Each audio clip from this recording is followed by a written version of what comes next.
What's up, God's people? Welcome back to the Ambassadors channel. It's me, Tyrone, the Ambassador, and I thank you for your continued support with this channel.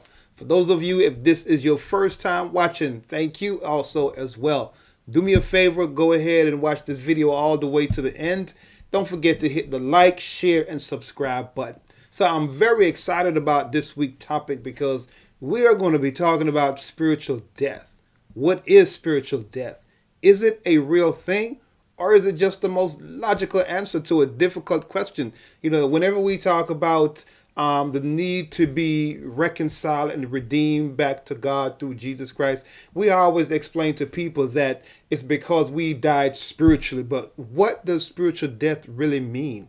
What does that entail? So we're going to talk about that today. So stay tuned. And I'd love to hear your feedback on this particular topic. God bless. See you in a few.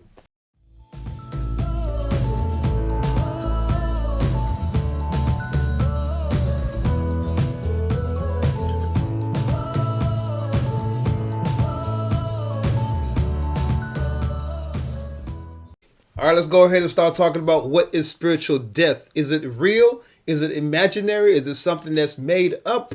Well, we're going to talk about that as stated earlier. However, before we can understand spiritual death, it's very important that we understand a few fundamental truths concerning who we are, where we originate from, which in turn will really help us to understand what is death within itself. To understand spiritual death, we have to understand, number one, who we are, and number two, what is death within itself. So the first time death was mentioned in the Bible was when God told Adam that in the day that he eats of the tree of the knowledge of good and evil, he will surely die.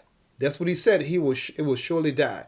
So that is the awesome spot for us to start off and really understanding what death is, which will lead us to understand what spiritual death is in its right context. Notice I say that we need to learn from truth, not from the most popular theory, not from the most popular trending topic that's going on concerning death or spiritual death. We have to learn from truth.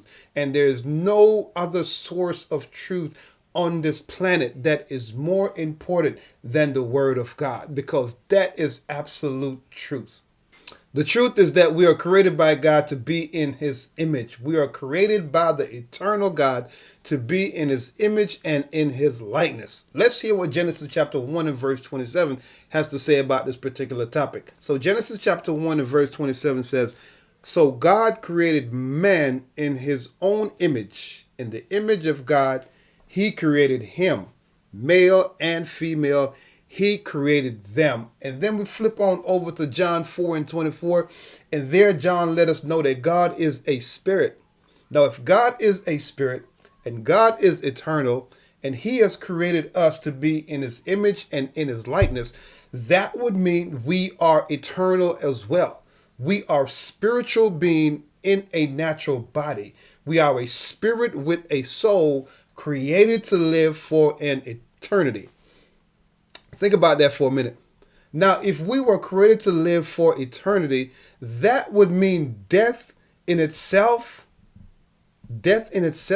is not the end all, be all. That would mean death is only separation. Let me say that again. That would mean death in itself is only separation, a transition from one state to another. So when we put this all together, it is clear to see that spiritual death is a real thing. It's not made up. It's not from the imagination of men. And it's not the most logical answer to a difficult question.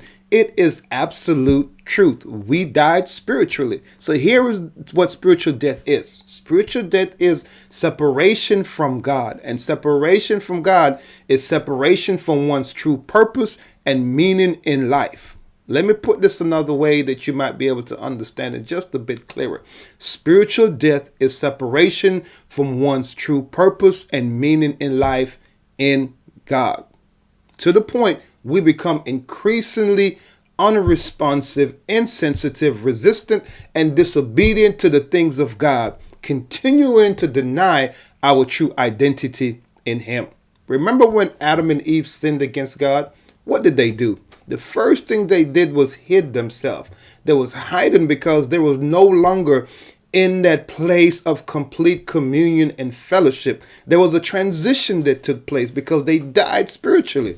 And so God came looking for them and calling to them, just like he's calling to all of us and all those who are still spiritually dead. He's calling to them for them to admit where you are. He asked Adam and Eve, where are they? Where are you? The question was not for God where Adam and Eve was, because he did not know. The question was for Adam and Eve, do you know where you are? You have transitioned into a place of darkness. You have transitioned out of my light into darkness, and he's seeking and searching for them to understand where they are, to expose the truth to him so he can cover them and heal them. And he's doing that today for you. Are you spiritually dead? Ask yourself that question. Be honest. Are you spiritually dead? And if you are, the good news is that God is searching for you and has sent his son Jesus Christ to find you and to redeem you back to a place of right standing and good relationship with him. I really hope you enjoyed this video. Thank you very much for tuning in. If this was your first time watching, don't forget to hit the like, share, and subscribe button. God bless.